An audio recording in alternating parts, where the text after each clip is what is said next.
on fait une énorme erreur et quelque part on est un peu matrixé sur le plan cérébral par l'ensemble des promoteurs des technologies qui veulent nous vendre, en fait, nous survendre leur technologie parce qu'ils en vivent, on comprend bien quoi.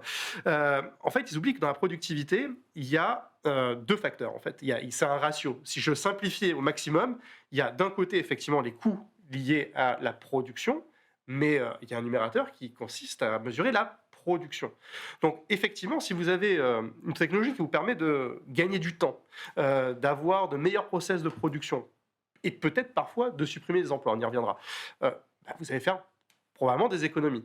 Est-ce que ces économies seront déjà à la même hauteur que les coûts liés à l'accès à la technologie qu'il a Et bien oui. fallu payer et les coûts de mise en œuvre de la technologie avec de nouveaux emplois qui ont été créés par elle, de nouvelles personnes qui sont là pour monitorer la mise en place dans l'organisation parfois complexe de cette technologie, la question, elle se pose et certainement qu'elle est beaucoup plus équilibrée qu'on ne le pense. Mais surtout, est-ce que cette technologie vous a permis de gagner de nouveaux clients?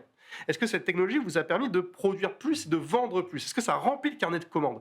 En vérité, la plupart du temps, ça ne dépend pas directement de la technologie. Parfois, ça existe de façon très micro, on peut le voir. Mais au niveau macro, ça ne dépend pas de ça. Au niveau macro, ça dépend de la Et bonne santé de l'économie et donc de la croissance.